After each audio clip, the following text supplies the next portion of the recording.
Chapter 20. The Dark Fairy's Birthday. The morning of the fairy exams, Maleficent woke to find that Diablo still hadn't come home. He wasn't on his perch waiting for her, like she had hoped. She tried to banish all the negative thoughts plaguing her mind. She needed to focus on her exam, but she found herself distracted. Maleficent was convinced something horrible had happened to Diablo. She called for one of her favorite crows. "Opal, my pet, will you go see if you can find Diablo? I'm worried about him." Opal gave a soft call and flew out the window. Maleficent watched her as she circled over the fairylands. She knew if anyone could find Diablo, it was Opal. For a brief moment, she could see what Opal saw as she headed toward the thick woodlands. Maleficent had come to realize it was her fondness for Opal that allowed her to see through her eyes. She still needed practice to see clearly through her pet's eyes, though rather than experiencing the flashing images, she was seeing now. She looked around, yawning. She felt a little better knowing Opal was out looking for Diablo, and she loved waking up in her treehouse. The view of the fairylands was beautiful from up there, and she wondered what it would be like to live from that vantage point. Perhaps one day she would know. "Maleficent, come down and have your breakfast. You're going to be late for the exam," Nanny said from the doorway, startling the girl. "How long have you been standing there?" Maleficent asked. Nanny gave her a sad smile. "Long enough to know Diablo hasn't come home. Not to worry, my sweet. He is safe. I can feel him in the world. I'm sure Opal will find him. Trust me." Maleficent and Nanny went down to the kitchen. Nanny had been up all night baking various pastries, which she had arranged beautifully on pretty flower-patterned plates. "Are we having guests for breakfast as well?" Maleficent asked. Nanny looked up from the pot of tea she was making. "What? No, why do you ask that? You've baked so much."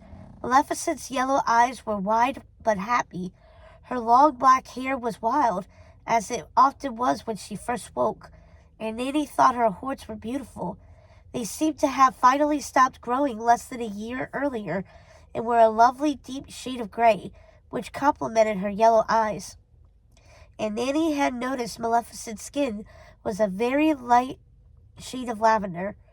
That meant she was either happy or worried, maybe both. Nanny had realized years before that her daughter's skin tone changed depending on her mood.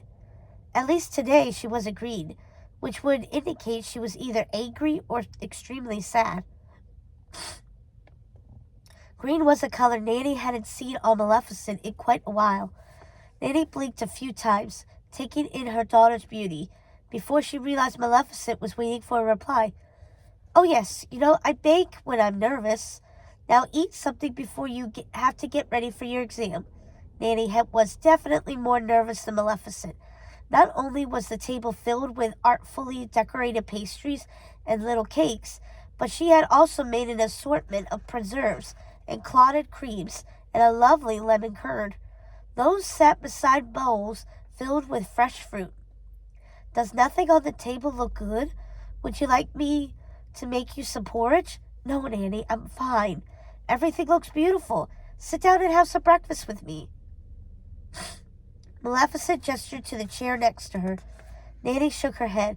"I can't, my dear. No time. Now eat." Maleficent grabbed a chocolate chip scone, broke off a piece, and covered it with clotted cream. "Try the cinnamon berry preserves, my dear, and the maple butter. I made those just for you," Nanny insisted. Maleficent had intended to try them. The maple butter was her favorite. "I thought you would like that, my dear. Now hurry up and finish. You'd better go get ready soon." Nanny stopped fussing for a minute and looked at her daughter. "My dear one, I almost forgot. Open that package on the table. It's a gift for your birthday." Maleficent smiled as she tore open the brown paper. Inside the parcel was a set of beautiful black robes, edged in silver and embroidered with silver ravens and crows. She had never seen anything more beautiful. "Thank you, Nanny." Maleficent flew into her mother's arms and kissed her on the cheek.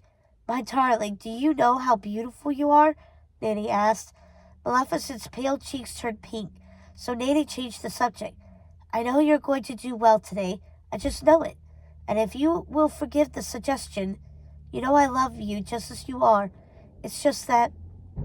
Maleficent stopped Nanny before she could continue. I had already planned to cover my horns. Not for me, mind you. Just so there is no reason for my sister to give you grief. I know. Nanny patted Maleficent on the cheek and then gave her a light kiss. You know I think your horns are beautiful. I know you do. Maleficent flashed her mother a radiant smile, returning the kiss with another. Thank you, Mother.